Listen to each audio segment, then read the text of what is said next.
Good morning, YouTube. All right, one thing I know for sure is y'all like meatloaf. You like it a lot, but none of us like the time and effort that it can sometimes take. So we're gonna do a quick and easy meatloaf that has all of the flavor, but none of the hard work. All right, let's cook, y'all. We got a family to feed. We know spoiler-wise, is gonna happen after Moraine kills Lamb.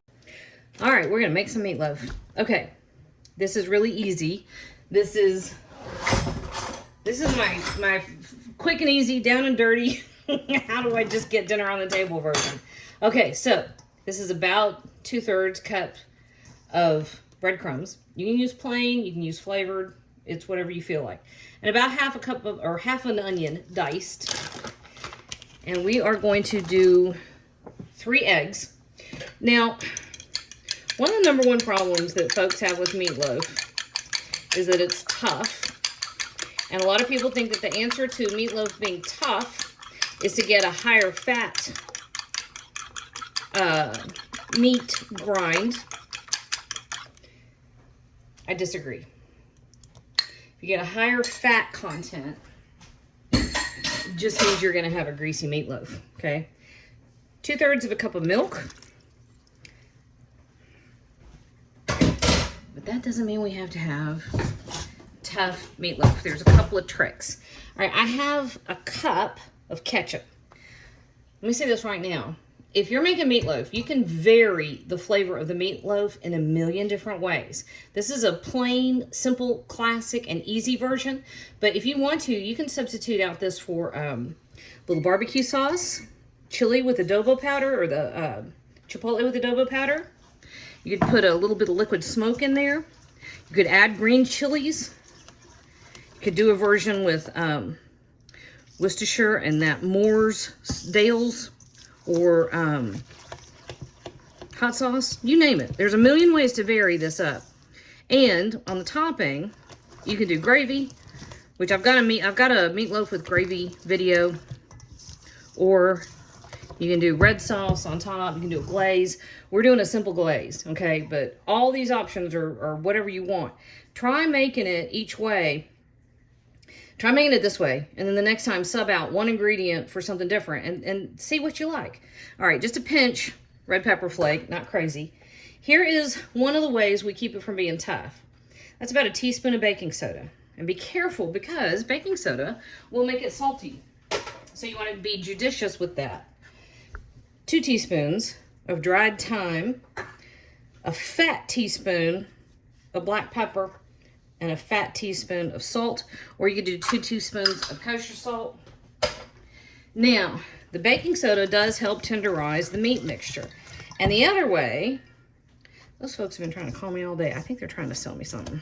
The other way to tenderize, or to make sure that it doesn't get tough, actually got 2 ways. So, baking soda, 1. Next, you notice I don't have the meat in here yet. I'm making sure that everything that we're adding to our meatloaf is fully mixed together before I start adding our ground beef. And this ground beef, I use 90/10. I buy giant 10-pound chubs at the warehouse store. I don't like using higher fat in meatloaf because to me, it just gets greasy.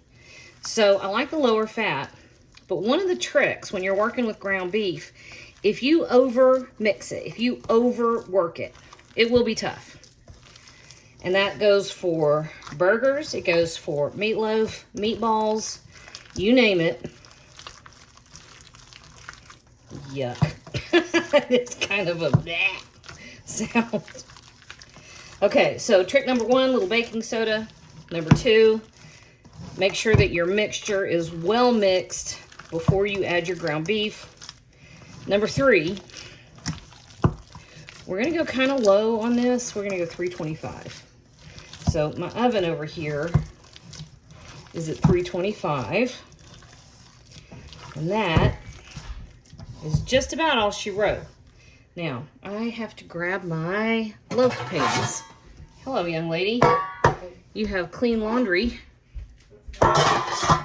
All right, so we're just dividing this up. I almost always make 2 batches.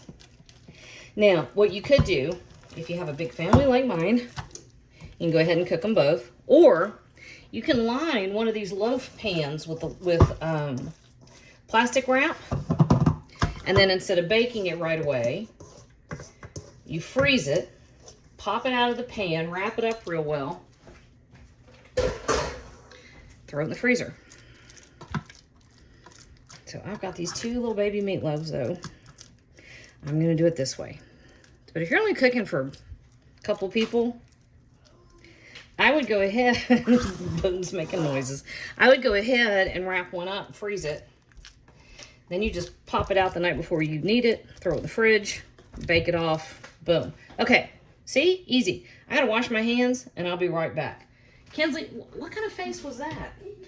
All right, we're making our little topping real quick. So, like I said, this is quick and easy. So I'm doing about a tablespoon of brown sugar. That is the other half cup of ketchup. Probably a tablespoon of apple cider vinegar. And yeah, that's all she wrote. Now, the topping that you put on this has a huge impact on how it tastes. I'll tell you right now, one of my most popular videos by far is meatloaf and brown gravy. And I will do that one pretty frequently. Right now, we are simply in the get dinner on the table kind of mode. So I'm not worrying about it too much. You can make as much or as little topping sauce glaze stuff as you want. You can see this was minimal. I'm not crazy about a super sweet one. And I feel like if you've got too much on there, for me, it's too much. But I'm not in your kitchen. And even if I were, I wouldn't judge you. You make it however much you want. If you want double or triple topping, I'm all about triple topping on a lot of things. Have yourself, a good time. All right, this is going in our 325-degree oven, and we're going to start with half an hour before we even bother checking. All right, check this out. Yum.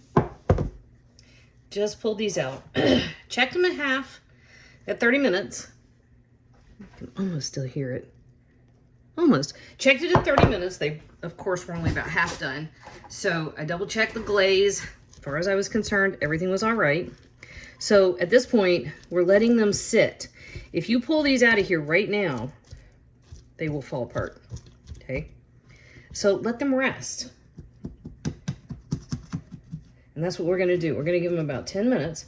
But can you, look. You see that? You see how soft that is? Okay? Don't go messing with them at this point. Or mess with them all you want to. Just understand what's at risk, okay? Let them rest, and then we can slice them, all right? Now, in the meantime, because I'm very much a just jump right in. See that? That's pretty delicious right there. Yum. Okay. So I'm sneaking my bite like I normally do.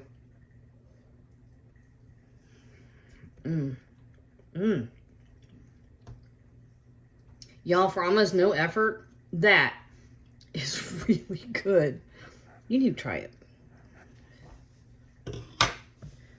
Moraine kills land fear if they in fact stick to that, right? And, yeah. And season 5 material, right? Like we had the episode 5